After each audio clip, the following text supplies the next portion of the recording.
Dear friends, please subscribe my channel and press the bell icon.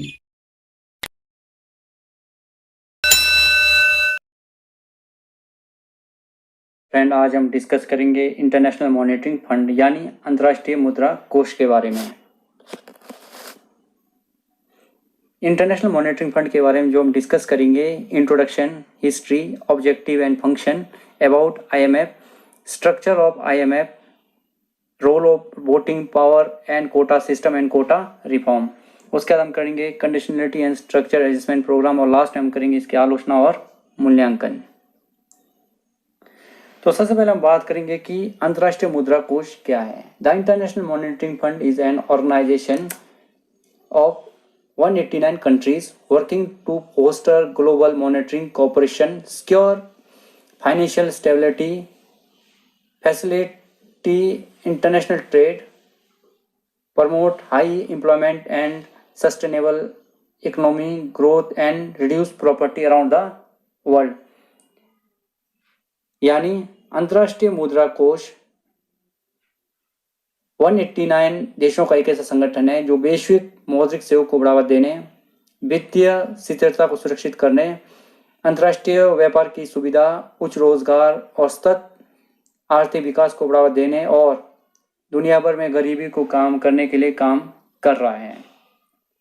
तो history of IMF, कि IMF को बनने के पीछे इतिहास के कौन कौन से घटनाक्रम रहे हैं उसके बारे में बात करेंगे। तो इसको मैं दो भागों में बांटूंगा। एक में बात करूंगा जब विश्व में द ग्रेट रिसेशन आया 1929 को, और दूसरा मैं बात करूंगा द्वितीय विश्व युद्ध के दौरान का घटनाक्रम का। तो सबसे पहले मैं बात करूंगा 29 अक्टूबर 1929 का, जब यूएसए में और पूरे दुनिया भर में एक द ग्रेट रिसेशन आया, जहां पर यूएसए की जो स्टॉक मार्केट क्रैश होने के बाद विश्व की जो जीडीपी रेट है वो 15% तक नीचे गिर चुकी थी। और ये जो दौर है द्वितीय विश्व युद्ध के आरंभ तक विश्व के तमाम देशों में ये जो फाइनेंशियल क्राइसिस का नेगेटिव इम्पैक्ट हमें देखने को मिला। दूसरा मैं इवेंट के बारे में बात करूंगा द्वितीय विश्व युद्ध के दौरानों का। और द्वितीय विश्व युद्ध में जो डायरेक्ट और इनडायरेक्ट जो देश भाग ले रहे थे उनकी जो जीडीपी है बहुत डाउन चली गई थी।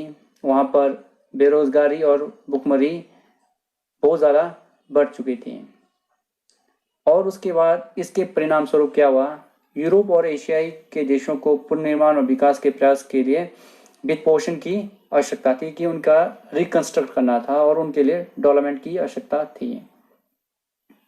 तो उसको मद्देनजर रखते हुए अमेरिका और यूके के दो महान विद्वान, जिनमें यूएसए से हैरी डेक्स्टर वाइट और यूके से जॉन मेनार्ड कीन्स ने विनिमय दरों को स्थिर करने और युद्ध द्वारा तबाह हुए देशों के बीच पुनर्निर्माण और विकास के लिए एक अंतर्राष्ट्रीय संस्था की अवधारणा की, ताकि भविष्य में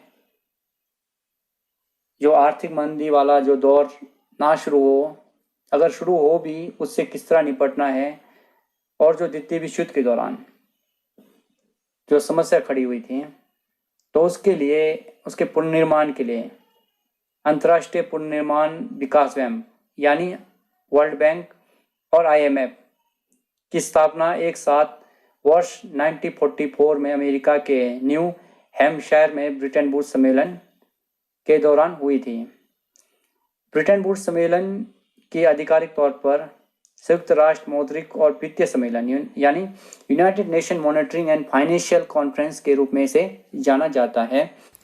1 जुलाई से लेकर 22 जुलाई 1944 तक 44 कंट्रीज़ के जो प्रतिनिधियों ने इस सम्मेलन में भाग लिया था। और इस सम्मेलन का जो मुख्य एवं तत्कालिक जो कारण था, द्वितीय विश्व युद्ध में भाग लेने वाले तथा विश्वव्यापी जो संकट से जूझ रहे देशों की सहायता करना था। और इस उद्देश्य की पूर्ति के लिए दो ऑर्गेनाइजेशनों का निर्माण किया गया, वर्ल्ड बैंक और इंटरनेशनल मॉनेटरी फंड का निर्माण किया गया। 1 मार्च 1947 को वित्तीय संचालन के तौर पर इसने काम करना शुरू किया। हालांकि यह 27 दिसंबर 95 को आधिकारिक अस्तित्व में आया और इसमें जो साइन करने वाले जो देश थे वो 29 देश थे और इसमें भारत भी था, जिसे संस्थापक देशों में से जाना जाता है। कहने का तात्पर्य है कि भारत भी इन संस्थापक देशों में से एक है। उसके बाद क्या हुआ, 1970 के दशक में ये जो ब्रिटेन वुड्स का जो सिस्टम है वो ध्वस्त हो गई। IMF ने फ्लोटिंग विनिमय दरों की प्रणाली को बढ़ावा दिया, जिसका अर्थ हुआ कि बाजार की ताकत एक दूसरे के सापेक्ष मुद्राओं के मूल्यों का निर्धारण करती है। यह व्यवस्था आज भी जारी। कहने का मतलब उस समय 1970 को जो IMF का जो ब्रिटेन वुड्स प्रणाली थी वो ध्वस्त हो गई और उसकी जगह क्या हुआ कि अब जो मुद्रा का जो मूल्य है वो बाजार ताकत ही डिसाइड करेगी, जो आज भी जारी है। IMF और वर्ल्ड बैंक का जो निर्माण है, इन दोनों का निर्माण एक ही संधि से हुआ है, इसलिए इन्हें ट्विंस भी कहा जाता है। अब हम इसके जो डिफरेंसेस है उसके बारे में जानेंगे। विश्व बैंक नीति सुधार कार्यक्रम और परियोजना के लिए ऋण देता है, जबकि अंतर्राष्ट्रीय जो मॉनिटरिंग फंड है, कोष है, केवल नीति सुधार कार्यक्रम के लिए ऋण देता है। तो मैं आपको बताना चाहूँगा कि जो विश्व बैंक है ये स्पेशल कार्यक्रम, प्रोग्राम और एक कोई प्रोजेक्ट के लिए ऋण देता है लॉन्ग टर्म के लिए। जैसा फॉर एग्जांपल मैं आपको एक उदाहरण देता हूँ। हाल ही में पाकिस्तान ने ऋण लिया था और भारत ने भी ऋण लिया था। ये नवंबर 2018 को विश्व बैंक के सबसे जो प्राप्तकर्ता जो देश थे, जिन्होंने $859 मिलियन ऋण लिया था और ये ऋण चीन और भारत ने लिया था IBRD के माध्यम से, मतलब कि वर्ल्ड बैंक से लिया था। ये वर्ल्ड बैंक से लिया था विशेष प्रोजेक्ट के लिए। जैसा मान लो ये जो मैं बात कर रहा था स्पेशल प्रोग्राम और प्रोजेक्ट कौन से हो सकते हैं, वो है जैसा कोई देश में डैम बनाना हो, कोई सड़कों का निर्माण करना हो। इस उद्देश्य की पूर्ति के लिए वर्ल्ड बैंक ऋण देता है और ये लॉन्ग टर्म के लिए होता है, 10 या 20 साल के। और जो IMF है ये कोई विशेष प्रोजेक्ट है या कोई प्रोग्राम के लिए प्रोवाइड नहीं करता है, बल्कि ये किसी देश में जो बैलेंस ऑफ पेमेंट है अगर वो एडवर्स कंडीशन में है तो उस समय एक शॉर्ट टर्म के लिए लोन प्रोवाइड करता है। जैसा हाल ही में पाकिस्तान को $6 बिलियन का जो ऋण दिया था वो IMF ने दिया था। और मैं साथ ही साथ एक चीज़ मैं क्लियर करना चाहता हूँ, जो वर्ल्ड बैंक का जो इंटरेस्ट रेट है वो कम होता है और जबकि IMF का जो इंटरेस्ट रेट है वो ज़्यादा होता है। और इनमें जो डिफ्रेंसिएशन है इन दोनों संस्थाओं में सबसे बड़ा अंतर ये है कि विश्व बैंक केवल विकासशील देशों को ऋण देता है। कहने का मतलब है कि जो वर्ल्ड बैंक है वो विकासशील देशों को ऋण प्रोवाइड करता है, जबकि IMF गरीबी और अमीर देशों को ऋण प्रोवाइड करता है। और साथ ही साथ इसके जो भी रिसोर्सेस हैं वो डेवलपिंग कंट्री के साथ डेवलपमेंट कंट्री भी कर सकते हैं IMF का। ये था वर्ल्ड बैंक और IMF के बीच में जो डिफरेंशिएशन था। नेक्स्ट है अबाउट IMF के बारे में थोड़ा जनरल इसके परिचय के बारे में जानेंगे। फॉर्मेशन, इसका जो गठन है 27 दिसंबर 1945 को हुआ था, जिसे आज पूरे 74 ईयर हो चुके हैं। इनके जो मैनेजिंग डायरेक्टर है वो कृष्णा जॉर्जेवा है, जो बुल्गारिया से है। और इसके जो फाउंडिंग मेंबर है वो 44 कंट्री है। और इसके दो तरह के मेंबर है, ओरिजिनल मेंबर और दूसरा ऑर्डिनरी मेंबर। ओरिजिनल मेंबर वो है जिन्होंने चार्टर पर सिग्नेचर किया था जब इसका ब्रिटेन वुड्स संधि के द्वारा इसका गठन हुआ था। ऑर्डिनरी मेंबर वो है जो उसके बाद जुड़ते गए, 1945 के बाद जो जुड़ते गए उन्हें हम ऑर्डिनरी मेंबर की श्रेणी में रखेंगे। इसका जो लीगल स्टेटस है वो ट्रिटी है। इसका जो गठन है वो एक संधि के द्वारा है जिसे हम ब्रिटेन वुड्स संधि के नाम से जानते हैं। और इसका जो हेडक्वार्टर है वो वाशिंगटन DC है, डिस्ट्रिक्ट ऑफ कोलंबिया USA में। इसके जो अभी वर्तमान में मेंबर 189 है। और इसका जो ऑफिशियल लैंग्वेज है वो इंग्लिश है। इसका जो मुख्य अंग है वो है बोर्ड ऑफ गवर्नर्स। और एग्जीक्यूटिव बोर्ड में 24 डायरेक्टर हैं जो विभिन्न महाद्वीपों से चुने जाते हैं। और वर्तमान में इसमें 2700 स्टाफ है जो IMF में कार्यरत है। जो 150 देशों से संबंध रखते हैं। और इसका जो टोटल कोटा है स्पेशल ड्राइविंग राइट के अनुसार 477 बिलियन यूएस डॉलर के अनुसार 692 बिलियन है। इसके बात करेंगे ऑब्जेक्टिव ऑफ आईएमएफ के इसके कौन कौन से उद्देश्य उसके बारे में बात करेंगे। पहला है international monitoring cooperation, second promote exchange stability, third eliminate exchange control, fourth establishment of multilateral trade and payment, next is growth of international trade and balance economic growth, and to remove the disequilibrium in the balance of payment, and next is expansion of capital investment in underdeveloped countries, and next generating of higher employment and income, and second last is to develop confidence, and last is help during emergency। अब हम बात करेंगे IMF के कार्य के बारे में। जो आईएमएफ के कार्य को 3 भागों में बांटा गया है, financial function, consultative function and third surveillance function.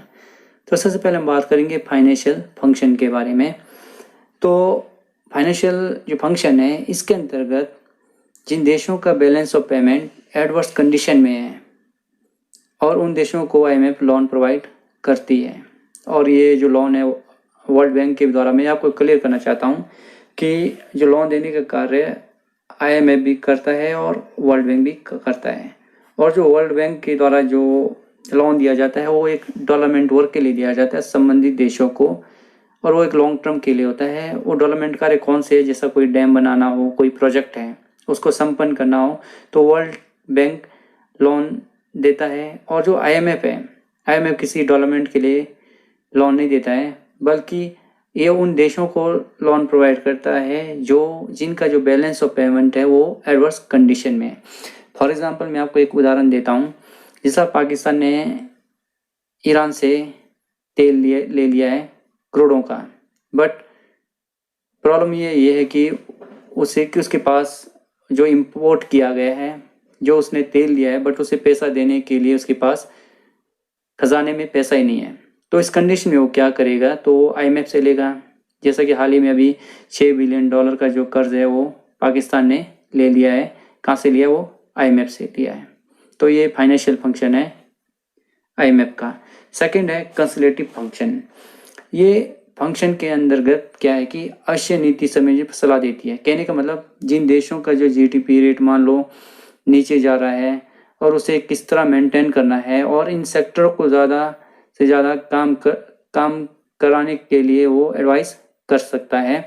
और साथ ही साथ वो अपने 189 देशों के सदस्यों को वो एक तकनीकी सहायता देता है, और वो तकनीकी सहायता प्रदान करने के लिए जो उनके लिए उपयोगी भी है।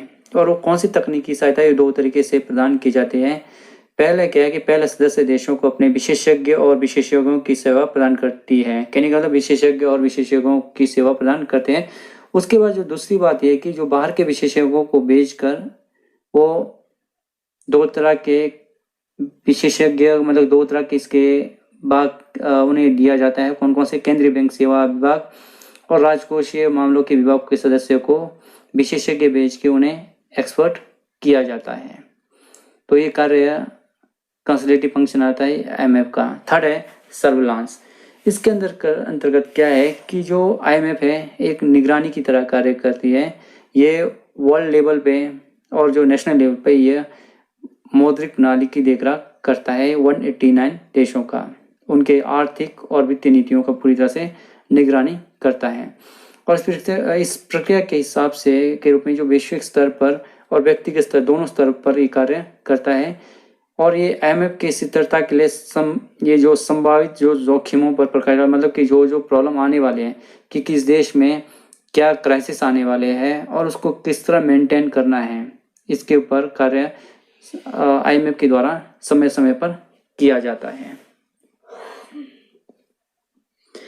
उसके बाद हम बात करेंगे जो आईएमएफ के जो एग्जीक्यूटिव बॉडी के बारे में, उसके बारे में हम डिटेल से जानेंगे कि जो कौन कौन से इसके अंग है और वो किस तरह कार्यों को निर्वहन करती है। पहला नंबर है बोर्ड ऑफ गवर्नर। जो बोर्ड ऑफ गवर्नर है ये 189 देशों के जो फाइनेंस मिनिस्टर है इसमें भाग लेते हैं और इसी के साथ एक अल्टरनेटिव एग्जीक्यूटिव रखा जाता है जो कि किसी देश का सेंट्रल बैंक का जो गवर्नर है वो इसमें शामिल होता है। अगर मान लो फाइनेंस मिनिस्टर वहाँ पर उपस्थित नहीं होता है तो उसके बदले में जो अल्टरनेट के तौर पे वो उस देश का जो फेडरल है, जैसा भारत में अगर मान लो फाइनेंस मिनिस्टर इस मीटिंग में शिरकत नहीं करता है तो उसके बदले में एक अल्टरनेट के तौर पे हमारे भारत का जो रिजर्व बैंक का गवर्नर है वो वहाँ पर बैठक में शामिल हो सकता है। दूसरा है एग्जीक्यूटिव बोर्ड। एग्जीक्यूटिव बोर्ड में 24 लोग होते हैं और ये 189 देशों का रिप्रेजेंट करते हैं। कहने का मतलब है कि ये 189 देशों के जो विभिन्न कॉन्टिनेंटल है, जो हमारे विभिन्न महाद्वीपों का प्रतिनिधित्व करते हैं। जैसा कि भारत से एक ही प्रतिनिधि वहाँ पर रिप्रेजेंट करता है, वो भारत को भी रिप्रेजेंट करता है, श्रीलंका को भी रिप्रेजेंट करता है और वो बांग्लादेश को भी रिप्रेजेंट करता है। उसके बाद है मैनेजिंग डायरेक्टर। मैनेजिंग डायरेक्टर यह एग्जीक्यूटिव बोर्ड का भी अध्यक्ष होता है और वर्तमान में क्रिस्टिनेलिया जॉर्जवा इसके मैनेजिंग डायरेक्टर है। और जो मैनेजिंग डायरेक्टर का कार्य, ये जो एग्जीक्यूटिव बोर्ड है, स्टाफ इनके नियंत्रण में होते हैं और इनका जो निर्वाचन है वो 5 वर्ष के लिए किया जाता है। इससे पहले कृष्णा लिगार्ड थे और वर्तमान में क्रिस्टलिना जॉर्जवा है जो बुल्गारिया से संबंधित हैं। और उसके बाद इसमें जो स्टाफ है वो 150 देशों के स्टाफ है, जो कि कुल मिलाकर इस टाइम में 2700 जो स्टाफ अभी कार्य कर रहे हैं। ये मॉनिटरिंग करते पूरे कार्यों का निर्वहन करते हैं। अगर हम बोर्ड ऑफ गवर्नर्स की बात करते हैं तो यह इनका जो मुख्य कार्य है, जो कोटा है उसको इंक्रीज करना है, उसकी जो सहमति है वो बोर्ड ऑफ गवर्नर्स के द्वारा दिया जाता है।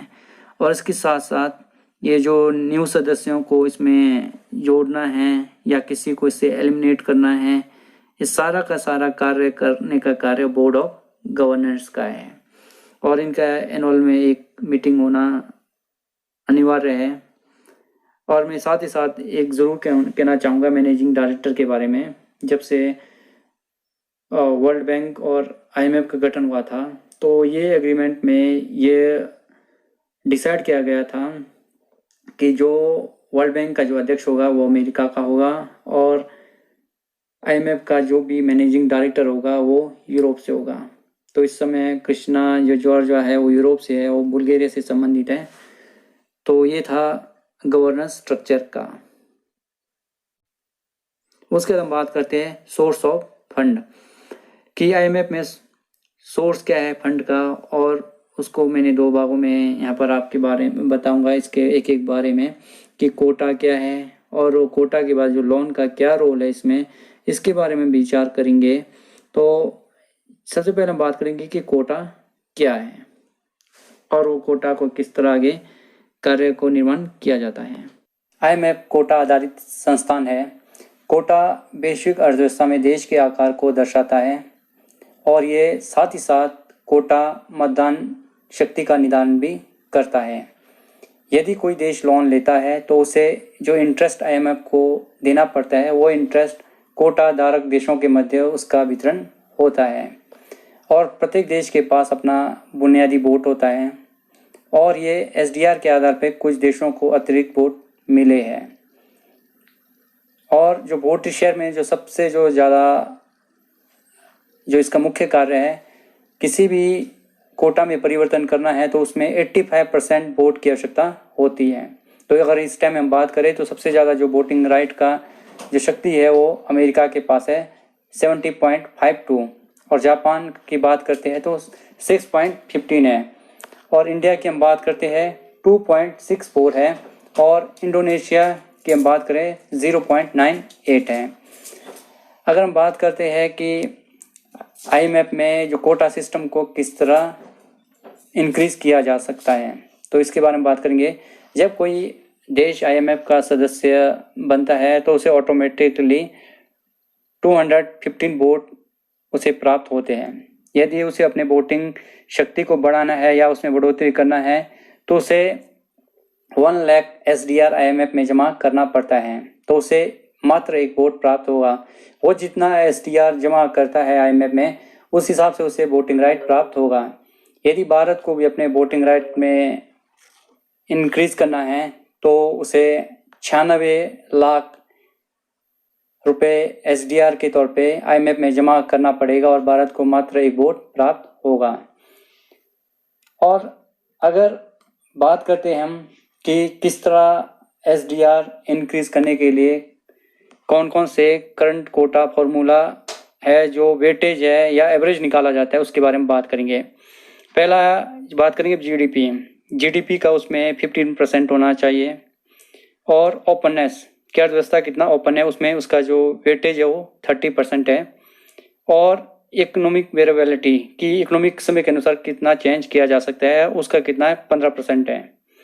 और उसके बाद इंटरनेशनल रिजर्व की जो अंतर्राष्ट्रीय में कितना उसका सोना रिजर्व है, उसका जो पूरा कितना 5%। तो ये टोटल जो क्राइटेरिया है वो 100 है जिसमें कोटा को इंक्रीज किया जाता है। बट ध्यान दें, इसमें कोटा बढ़ाने के लिए 85 देशों की सहमति होना चाहिए, जो 2016 को चाइना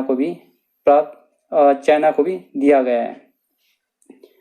विशेष आहरण अधिकार यानी SDR में दर्शाया गया है। IMF का सबसे बड़ा सदस्य संयुक्त राज्य अमेरिका है, जिसका SDR का जो मूल्य है 82.99 बिलियन, लगभग US$ की हम बात करें 118 बिलियन है, जो वर्तमान तक का कोटा मार्च 2007 तक का है। और सबसे जो छोटा सदस्य टुवालू है, जिसका SDR का जो मूल्य है 2.5 मिलियन लगभग का कोटा है। अगर US$ की बात करें 3.5 मिलियन डॉलर है वर्तमान में। अब हम बात करते हैं नेक्स्ट SDR यानी स्पेशल ड्राइविंग राइट। यह एक खास तौर की रिजर्व मुद्रा है। 1970 से पहले gold standard exchange resume system के द्वारा कार्यों का निर्माण किया जाता था। इंटरनेशनल मॉनिटरिंग फंड ने 1969 में इसका निर्माण किया था। दरअसल डॉलर और सोने में जिस तरह से उतार चढ़ाव चलता रहता है, उसे देखते हुए इस तरह की मुद्रा की जरूरत महसूस हो रही थी और इसे देखते हुए IMF ने इस मुद्रा का निर्माण किया। और अमेरिका के तत्कालीन राष्ट्रपति निक्सन ने टीवी के माध्यम से इसका घोषणा किया था। और SDR IMF द्वारा कृत्रिम तौर पर तैयार की गई खास तरह से रिजर्व मुद्रा है। इसे पेपर गोल्ड या सिंथेटिक करेंसी के नाम से जाना जाता है। इसे राष्ट्रों की मुद्रा का भंडार भी कहा जाता है। SDR का इस्तेमाल अंतर्राष्ट्रीय स्तर पर तरलता बढ़ाने के लिए होता है, ताकि आरक्षित मुद्रा का इस्तेमाल पूरक मुद्रा के तौर पर किया जा सके। हालांकि बात सही है कि यह मुद्रा डॉलर या सोने की तरह से लोकप्रिय नहीं है, लेकिन फिर भी विश्व व्यवस्था में इसका एक स्थान है। डॉलर अपने आप में वैश्विक मुद्रा है जो किसी भी देश में आसानी से परिवर्तन किया जा सकता है। लेकिन SDR उस तरह की मुद्रा नहीं है, बल्कि ये खास तौर से मुद्रा है जिसे IMF अपने सदस्य देशों की सरकारी खुद को उपलब्ध कराता है। कहने का मतलब ये ना तो सोने की तरह इसका प्रयोग किया जा सकता है, ना ही किसी पेपर करेंसी की तरह इसका इस्तेमाल किया जा सकता है, बल्कि वास्तव में ये एक स्टैम्प की तरह है। जब कोई देश ऋण लेता है तो उसे ना तो किसी भी तरह का पेपर करेंसी दिया जाता है, बल्कि एक टाइप ऑफ स्टैम्प उसमें लिखा जाता है। अगर मान लो किसी देश में अगर balance of payment adverse condition में है, तो उस दशा में संबंधित देश IMF से ऋण लेता है, तो उसे एक टाइप ऑफ स्टैम्प में उस अमाउंट लिखा जाता है और उस SDR के माध्यम से ही उस मनी का ट्रांजैक्शन किया जाता है। तो कहने का मतलब इस टाइप्स ऑफ स्टैम्प। अब हम बात करते SDR बास्केट के बारे में। जो SDR बास्केट है, यह इसका SDR का जो मूल्य है वो 5 देशों के मुद्राओं के द्वारा डिसाइड होता है, यानी यूरो, US$, येन, चीनी युआन, पाउंड स्टर्लिंग की ये टोकरियों से निर्धारित होता है। अगर हम बात करते हैं चीनी जो मुद्रा की युआन के बारे में, ये इंट्रोड्यूस्ड हुआ था अक्टूबर 2016 को पांचवा करेंसी के तौर पे। अगर हम बात करते हैं करेंसी वेटेज के बारे में, जो SDR के हिसाब से वो है USA का है, जो सबसे ज़्यादा है, जो वेटेज है 41.73%। और उसके बाद जो नेक्स्ट है वो यूरो है 30.93। अगर हम कोटा शेयर की बात करते हैं तो इंडिया का जो कोटा शेयर है वो है 2.76 वोट शेयर। उसके बाद अगर हम बात करते हैं हाईएस्ट जो वोटिंग राइट है वो है USA का 70.46 और जापान का 6.48% और चाइना का 6.41%। अगर हम बात करते हैं लीडिंग कैपेसिटी की, उधार देने की बात, तो जो IMF है वो अपने देशों को, संबंधित देशों को, जो 189 देशों को, वो $1 ट्रिलियन तक अपने मेंबर कंट्रियों को उधार दे सकता है। उसके बाद बात करते हैं मल्टी रोड ऑफ कोटा की। पहला है रिसोर्सेज कंट्रीब्यूशन। उसके अनुसार कोटा एक IMF को प्रदान करने के लिए एक वाद्य है। यह वित्तीय संसाधनों की अधिकतम राशि को निर्धारित करता है इसके अकॉर्डिंग। नेक्स्ट बात करते हैं हम वोटिंग पावर। कोटा के IMF निर्णय में वोटिंग पावर का बहुत बड़ा निर्धारण होता है। अगर हम बात करते हैं वोट, अगर एक वोट का जो कीमत है वो 1 लाख SDR के द्वारा निर्धारित होता है। सेकंड है एक्सेस टू फाइनेंसिंग।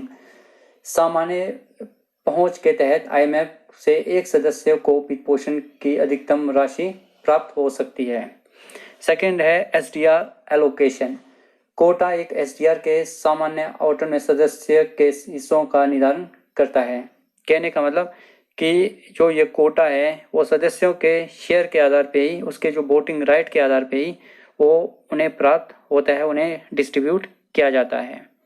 जो सबसे ज़्यादा जो वेटेज है वो USA का है 41.27 और यूरो का जो कीमत है 30.93% है और युआन इसका जो कीमत है 10.92% है और येन 8.33% है और पाउंड 8.09% है। ये SDR के द्वारा इसे कैलकुलेट किया गया है और इसका जो पूरा ऑल ओवर अगर हम बात करें SDR का जो कीमत है वो 100% है। तो सबसे ज़्यादा जो परसेंट है वो US डॉलर का है, जिसका पूरा कीमत अगर हम SDR के तुलना में करें तो 41.73 और जो हम सबसे कम है वो है पाउंड, जिसका जो कीमत है 8.09। नेक्स्ट है इंटरनेशनल मॉनेटरी फंड का जो कोटा सिस्टम है कब चेंज किया जाता है? IMF का गवर्नर बोर्ड नियमित अंतराल पर एक सामान्य कोटा समीक्षा करता है और ये जो कोटा का जो समीक्षा है अकॉर्डिंग टू गाइडलाइन 5 वर्ष में एक बार किया जाना चाहिए। हालांकि इनमें कई बार देर भी हो सकती है। कोटा में किसी भी परिवर्तन को कुल मतदान शक्ति मतलब 85% वोटिंग होना चाहिए और उसे अनुमोदित तभी किया जा सकता है, तभी इसमें चेंज लाया जा सकता है।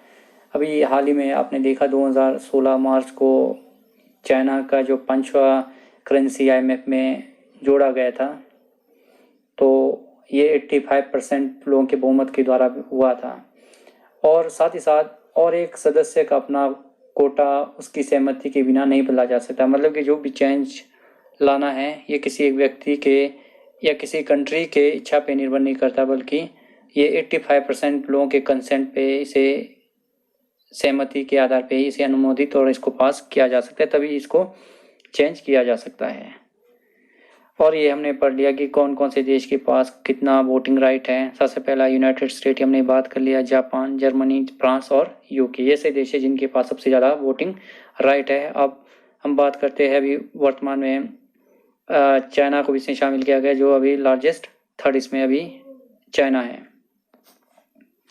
2010 का कोटा रिफॉर्म के लिए यह सम्मेलन आयोजित किया गया 15 दिसंबर 2010 को और ये 14वां जनरल रिव्यू मीटिंग था और इसमें इसको पूरा करने के बाद इसे 26 जनवरी 2016 को कोटा को प्रभावशीलता के शर्तों को पूरा किया गया। अब इसमें जो 14वीं समीक्षा ने IMF के जो कोटा शासन के दूरगामी सुधारों को पैकेज दिया, जिसको बढ़ाकर SDR 477 बिलियन कर दिया। कोटा शेयरों को की जो 6% से अधिक उसको ट्रांसफ़र कर दिया गया, जो ओवर रिप्रेजेंटेटेड थे उन देशों में इसको डिस्ट्रीब्यूट किया गया, जो विश्व के गतिशील उभरते बाजार और विकासशील देशों के जो कोटा शेयर उसमें अधिक कर दिया गया।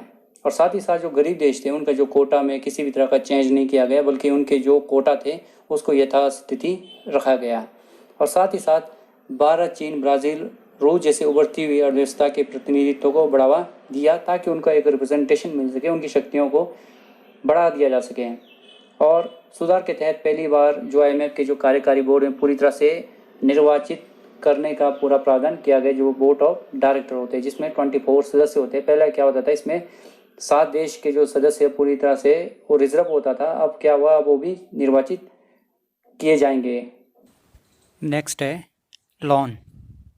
मैंने पहले ही कहा था कि लोन देने का जो कार्य है वो IMF का भी है, वर्ल्ड बैंक का भी है। और जो वर्ल्ड बैंक है वो किसी विशेष डेवलपमेंट कार्यों के लिए लोन प्रोवाइड करता है। उसका जो पीरियड लॉन्ग होता है 10 या 20 साल के लिए। और जो IMF का है उसका जो लेंथ है वो शॉर्ट पीरियड के लिए दिया जाता है, और वो इस अवस्था में दिया जाता है जब इसमें बताया गया the IMF lends money to nurture the economics of member country with the balance of payment problem in deed of leading to the fund individual project। कहने का तात्पर्य यह है कि IMF व्यक्तिगत परियोजनाओं को निधि देने के लिए ऋण देने के बजाय भुगतान की समस्याओं का, कहने का मतलब यह है कि बैलेंस ऑफ पेमेंट किसी देश का अगर एडवर्स कंडीशन में है तो उस अवस्था में IMF उसे ऋण प्रोवाइड करता है। फॉर एग्जांपल 91 को भारत ने IMF से लोन लिया था और उसके बाद भारत ने आज तक कभी लोन नहीं लिया है। और अगर हम बात करते हैं पिछले बार पाकिस्तान ने $6 बिलियन का ऋण IMF से लिया था। तो इसके साथ साथ मैं बताना चाहूँगा जो वर्ल्ड बैंक का जो इंटरेस्ट रेट होता है वो 0.05 इंटरेस्ट होता है, जो कि IMF से कम है। IMF का जो इंटरेस्ट रेट है वो 1.05% है। Conditionality and structure adjustment programme, यानी सशर्त और संरचनात्मक समायोजन कार्यक्रम, कि जब भी आपको IMF ऋण देता है, ऐसा नहीं है कि आपको डायरेक्ट आपको ऋण उपलब्ध कराया जाएगा। तो इसके लिए कई तरह के कोडल फॉर्मेलिटीज, टर्म्स एंड कंडीशन और कई तरह के रिस्ट्रिक्शन आपके ऊपर लगाया जाता है जब आप ऋण लेते हैं। तो उस समय कौन कौन से आपके जो देश के अंदर है किस किन चीज़ों को कटौती करना पड़ता है उसके बारे में बात करेंगे, तब जाकर आपको IMF लोन प्रोवाइड करता है। तो सबसे पहले इसके अंतर्गत आपके जो भी खर्चे है उसमें उसको कर्टेल किया जाता है, उसे कम किया जाता है। आपको निर्यात में उसको बढ़ाना पड़ेगा, आप जो आपकी जो एक्सपोर्ट है उसको बढ़ाना पड़ेगा, और आपको करेंसी का डेवल्यूशन करना पड़ेगा, मुद्राओं का आपको अमूल्य करना पड़ेगा, और व्यापार में उदारवादी की जो नीति को अडॉप्ट करना पड़ेगा, और आयात और निर्यात के जो प्रतिबंध या रिस्ट्रिक्शन है उसको हटाना पड़ेगा। निवेश की जो स्थिरता है, जो बैलेंस है, उसको इंक्रीज करना पड़ेगा। बजट में संतुलन, और राज्य के जो भी इंटरप्राइजेस है उसे प्राइवेट करना पड़ेगा। और साथ ही साथ आपके जो फॉरेन इन्वेस्टर है उनके राइट को आपको इंक्रीज करना पड़ेगा। शासन में सुधार करना पड़ेगा, भ्रष्टाचार से आपको लड़ना पड़ेगा, और साथ ही साथ एम्प्लॉयमेंट में आपको कमी लाना पड़ेगा, और साथ ही साथ सार्वजनिक सेवा की कीमत बढ़ाना पड़ेगा, और सरकार के जो अननेसेसरीज है, जो खर्चे हैं, उसे कम करना पड़ेगा। तो इस तरह के जो कोडल फॉर्मेलिटी और टर्म्स एंड कंडीशन होते हैं जिसमें आपको मानना पड़ता है, और ये इसके आधार पर आपको ऋण उपलब्ध करवाया जाता है, ताकि आपको भी अंतर्राष्ट्रीय व्यवस्था में अन्य देशों की तरह समांतर एकता स्थापित किया जा सके। अगर हम बात करते हैं जो सबसे ज़्यादा ऋण लेने वाले जो देश है वो ग्रीस है, जिसका दिवालिया भी हुआ था। उसका यूक्रेन है, पाकिस्तान और इजिप्ट, ये देश है जो सबसे ज़्यादा ऋण लेते हैं IMF से। नेक्स्ट हम बात करते हैं आईएमएफ के 4 क्रेडिट लाइन के बारे में। वो कौन कौन से क्रेडिट लाइन हैं? पहला है फ्लेक्सिबल क्रेडिट लाइन। ये देशों को आमतौर पर समस्या में आने से पहले दिया जाता है और वे बेहतर नीतियां वाले देश हैं, ये जो फ्लेक्सिबल क्रेडिट लाइन के अंतर्गत। उसके बाद है प्रिकॉशनरी लेंडिंग। ये उन देशों के लिए जो कमज़ोर होने लगे हैं। उसके बाद हम बात करेंगे स्टैंड बाय अरेंजमेंट। ये उन देशों को दिया जाता है जो काफ़ी कमज़ोर होते हैं लेकिन उन्हें जल्दी बचाया जा सकता है। उसके बाद है एक्सटेंडेड फंड फैसिलिटी। ये उन देशों के लिए जो बहुत परेशानी में है और उन्हें लंबे समय तक मदद की ज़रूरत होगी। इस IMF issued reports, Global Financial Stability Report, second world economic outlook. ये रिपोर्ट्स है जो IMF द्वारा जारी किए जाते हैं। अब हम बात करते हैं इसकी आलोचना के बारे में कि आईएमएफ का कौन कौन से आधारों पे इसकी आलोचना की जाती है, इसका हम आलोचना करेंगे। पहला है कंडीशन ऑफ लॉ। ऋण की शर्त है। आईएमएफ जब भी कोई देश आईएमएफ से ऋण लेता है तो आईएमएफ उसके ऊपर कई तरह के कंडीशन और रिस्ट्रिक्शन इम्प्लीमेंट करता है और उसके आधार पर ही उसे ऋण प्रोवाइड करता है। तो उसके लिए कई तरह के रिस्ट्रिक्शन लगाता है, जैसा सरकारी जो उधार को कम करता है, टैक्सेस को बढ़ाने की बात करता है और जो ब्याज दर है उसको बढ़ाने का इसमें प्रोविज़न होता है और इसमें ज़्यादा से ज़्यादा प्राइवेटाइजेशन और इंपोर्ट और एक्सपोर्ट में होने वाले जो भी टैक्सेस है उसको कम लिबरल करने की बात किया जाता है और ओपननेस करने की बात किया जाता है जो इकोनॉमिक स्टेटस को, और भ्रष्टाचार और नौकरी को कम करने के साथ साथ जो सरकार के वेलफेयर स्कीम है, ये सब्सिडी है, इसको कम करने की बात किया जाता है और साथ ही साथ रोजगार को कम करने की बात किया जाता है। कई बार इस तरह के कंडीशन से समस्या ये उत्पन्न होता है कि उस देश की जो स्थिति है आर्थिक नीतियों के कारण देश की जो स्थिति है वो बेहतर बन सकती है इन कंडीशन के कारण। दूसरा बात करेंगे हम dominance of USA and western country. IMF में देखा गया है कि अमेरिका और जो पश्चिमी देशों का ही वर्चस्व है। अगर हम बात करते हैं विश्व बैंक और आईएमएफ दोनों में ही अमेरिका का जो वोटिंग पावर है वो सबसे ज़्यादा है, जिससे क्या हुआ है कि जो नीति निर्माण को ये एकदम प्रभावित करने में अपना भूमिका निभाता है। दूसरी ओर अगर हम बात करते हैं अमेरिका का और यूरोप का, दोनों में ही अमेरिका और यूएसए का दबदबा है, क्योंकि वर्ल्ड बैंक की बात करें तो उसका जो प्रेसिडेंट है वो अमेरिका का होना चाहिए और जो आईएमएफ का जो मैनेजिंग डायरेक्टर यूरोप से चुना जाता है। तो कहने का तात्पर्य है कि इससे होना क्या चाहिए कि इसे डेमोक्रेटाइज होना चाहिए, पूरे विश्व का इसमें प्रतिनिधित्व होना चाहिए, जबकि इसमें अमेरिका का वोटिंग राइट है और वो जो पॉलिसी मेकिंग में सबसे ज़्यादा उसका भूमिका सबसे ज़्यादा है। कोई भी डिसीजन करना है तो उसमें अमेरिका और जो पश्चिमी देशों का ही सुना जाता है और उनके जो मेन जो हेड है वो अमेरिका और यूरोप से है। और वोटिंग पावर की बात करें तो वो सबसे ज़्यादा किसका है? अमेरिका और पश्चिमी देशों का है। तो तीसरा है न्यू लिबरलिज्म।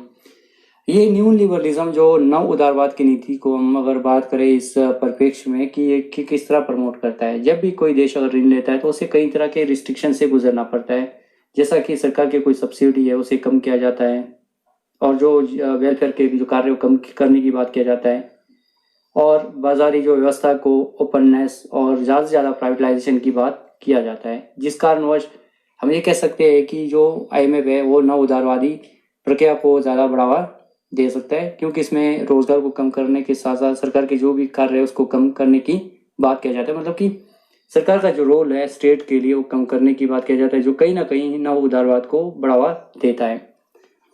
चौथा है लेक ऑफ ट्रांसपेरेंसी है इन्वॉल्वमेंट।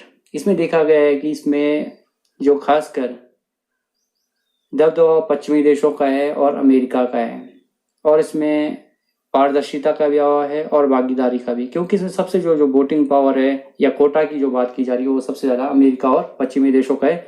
कई ऐसे भी देश है जो आईएमएफ के देश है बट उनका जो वोटिंग पावर है या उनका कोटा है बहुत ज़्यादा कम है और जिससे वहाँ पर ट्रांसपेरेंसी और उनका जो रिस्पॉन्सिबिलिटी है वो वहाँ पर उसका हमें अभाव देखने को मिलता है। उसका है सपोर्टिंग द मिलिट्री डिक्टेटरशिप।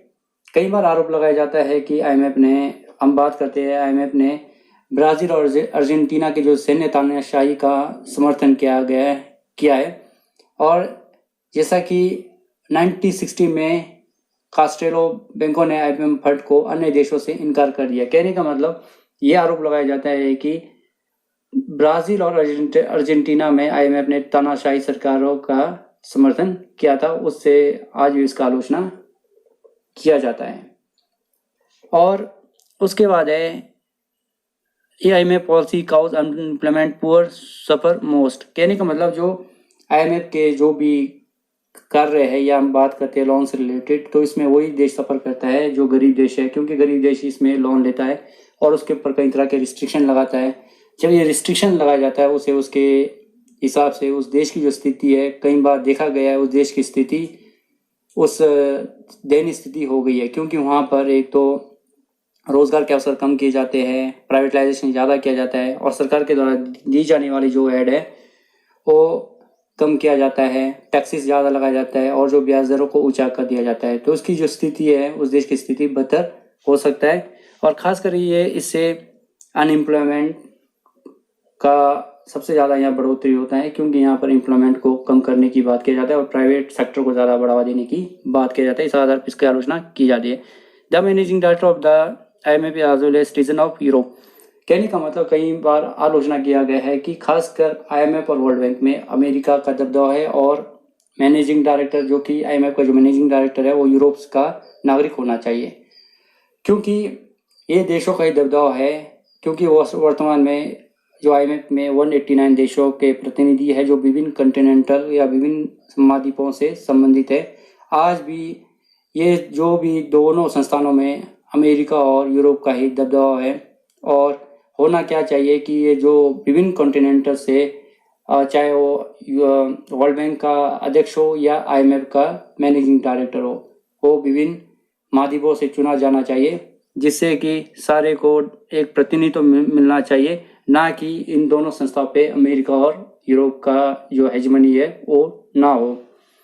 दूसरा है the decision making structure is undemocratic. कहने का तात्पर्य है कि जो IMF का जो सच स्ट्रक्चर है वो अनडेमोक्रेटिक है, क्योंकि इसमें कुछ ऐसे पोस्ट है खासकर मैनेजिंग डायरेक्टर का जिसमें 7 पोस्ट पहले से ही रिजर्व होते हैं और खासकर इन देशों के जो प्रतिनिधि है ये हमेशा ही इन्हीं देशों से चुने जाते हैं जो कि अनडेमोक्रेटिक है। और साथ ही साथ इसमें जो भी डिसीजन लिया जाता है उसमें खासकर यूरोप और अमेरिका का ही जो उनकी पॉलिसी है या उनके बातों को ही वहाँ पर एक्सेप्ट किया जाता है, बाकी देशों को हमेशा वहाँ पर उसको एक्सेप्ट नहीं किया जाता है, क्योंकि यहाँ कोटा और अगर हम बात करें वोटिंग राइट का वो अमेरिका और यूरोप का है। तो एक साथ से हम कह सकते हैं विश्व के कई तमाम ऐसे देश हैं जिनका वोटिंग पावर ना के बराबर है।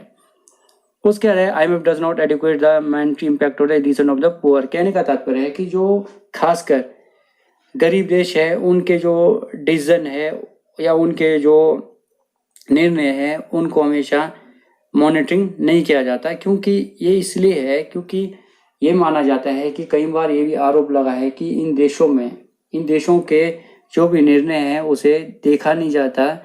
और होना क्या चाहिए कि विश्व के जो 189 देश है इसमें गरीब देश भी है अमीर देश भी है, तो इसमें हमेशा अमीरों का सुना जाता है, गरीब देशों का नहीं सुना जाता है। कारण ये है कि इसमें जो वोटिंग पावर है वो बहुत बड़ा मैंडेट है, बहुत ज़्यादा एक आप ये कह सकते हैं कि स्ट्रॉन्ग पॉइंट है किसी देश की जो पॉलिसी मेकिंग एक IMF की पॉलिसी मेकिंग के लिए। तो कहने का तात्पर्य है कि इसमें गरीब देशों को भी देखना चाहिए। अगर हम इसको अंत में इसका पूरा हम कंक्लूड करते हैं, अगर हम मूल्यांकन करते हैं, तो IMF में ऐसा नहीं है कि इसकी आलोचना है, इसके कई गुणात्मक परिणाम भी निकले हैं। खासकर ये गरीब देशों के लिए अगर बैलेंस ऑफ पेमेंट अगर एडवर्स कंडीशन में है तो वहाँ पर ये लोन प्रोवाइड करता है और साथ ही साथ विश्व भर में ये एक उन देशों को एक सलाह का काम भी करता है। अगर किसी देश में मान लो GDP रेट नीचे जा रहा है तो उनको ये भी बताता है कि कौन कौन से सेक्टर में उन्हें कार्य करने की आवश्यकता है ताकि GDP रेट को बढ़ाया जा सके। और ये जो सर्वेलेंस का जो कार्य करता है ये नेशनल लेवल भी करता है और इंटरनेशनल लेवल भी करता है। उसके बाद ये टेक्निकल असिस्टेंट देता है। कहने का मतलब है कि कुछ ऐसे तकनीकी सहायता प्रदान करता है, वो अपने जो एक्सपर्ट के द्वारा उस देश में जाकर चाहे वो बैंकिंग सेक्टर में हो या अन्य सेक्टर में हो उन्हें वो एडवाइस करता है। और साथ ही साथ IMF विश्व भर में होने वाले जो भी कार्य है उसकी पूरी तरह से मॉनिटरिंग करता है और ये आलोचना के साथ इसके कई तरह के आयाम भी है जो आज भी IMF ने अपने कर्तव्य का सत्यनिष्ठा से कार्य किया है। आज का ये जो लेक्चर है यहीं समाप्त होता है। आई होप कि आप लोग को समझ आया होगा। Thank you, take care. Dear friends, please subscribe my channel and press the bell icon.